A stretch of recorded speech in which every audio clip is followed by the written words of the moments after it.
after you also." Carter shook his head, although he knew Mercer was right.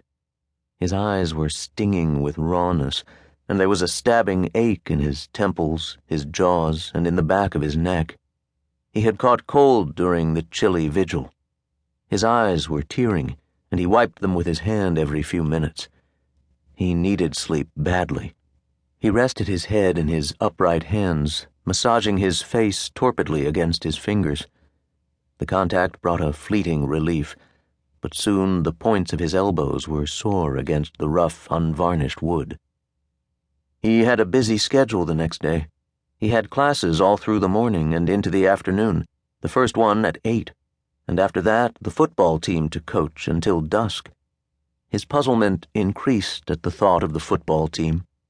If any place, it was there, with all the physical contact that the game required, that he would have expected an outbreak. But that had gone smoothly, better than even he had dared to hope. And then, just as he was beginning to relax, to triumph, abruptly, fiercely, irrevocably, everything that had been accomplished, everything for which he had toiled so long, with a suddenness that left him dazed, was rudely, cruelly, decisively, and insensately obliterated by the primordial brutality of an alley fracas. His consciousness was throbbing now with the dim recognition of atavistic pressures that were emerging uncontrollably all about him. He could see but not understand them, and they were horrifying in their mute and immutable finality. All afternoon he had been watching the terrible recrudescence of savage animal passions, and he was tormented by the helpless despair of being unable to arrest it, of being unable even to try. His confusion rose suddenly, filling him with panic, and he dug his nails painfully into his forehead and shivered. The sound of footsteps roused him to attention. His eyes went hopefully to the door, but it was only Henny returning with the sandwiches. He stepped into the room spryly, swinging the door closed behind him, and delivered a brown paper bag to Mercer. There was no stop on the door, and it slammed shut with a sharp, reverberating boom that rattled hollowly through the walls of the building and seemed to shake the foundations. Carter winced, and Mercer frowned, and Henny, himself surprised by the report, shifted uneasily and smiled at Mercer with apology.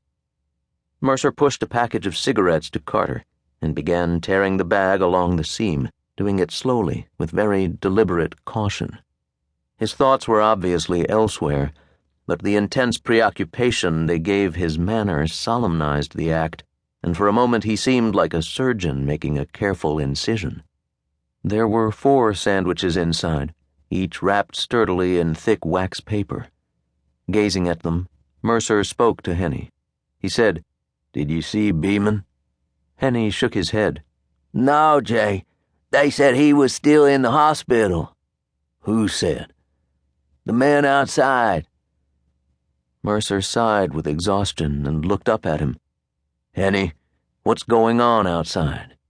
"Nothing, Jay," Henny said quickly. "Just a few men waiting around to see what happens." Mercer regarded him steadily for a moment, and then stared down at the table.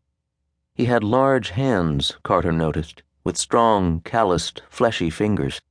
There were spots of dirt on each of the big knuckles and in the folds of skin between them.